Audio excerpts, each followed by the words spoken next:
Okay, so today I'm having the piano tuned. So I've prepared the piano ready for the piano tuner, and I thought it'd be nice to make a little video, post it on the website so you guys can see too.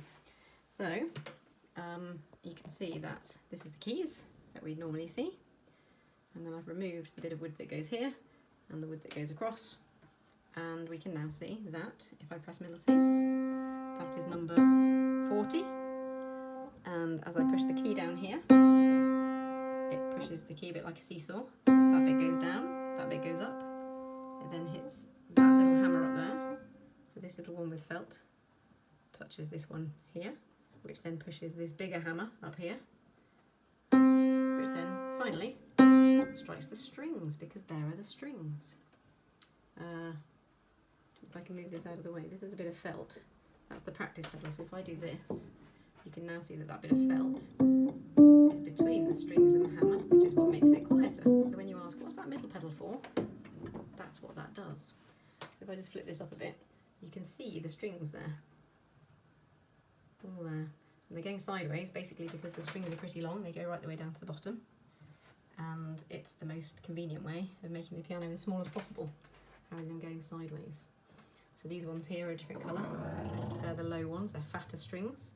And then these ones here are getting higher and higher and higher. And they're getting shorter, because the shorter the string, the higher the note.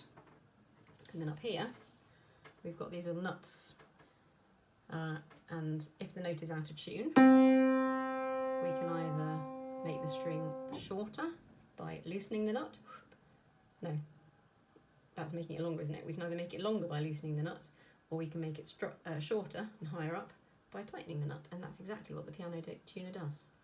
So he has a special tool that turns these things, and he listens and thinks, that's not in tune, I need to make it higher or lower, and he goes all the way up the piano. And you will also see that when you hit the strings, there's not just one. Can you see, oops, where is it hitting there? Can you see how many strings it's hitting? It's hitting 3, and when I put the soft pedal on, no, that's not the soft pedal. When I put the soft pedal on, probably can't see it very well, but I'm now only touching 2 of those strings. In fact, I think I'm only touching 1 of them.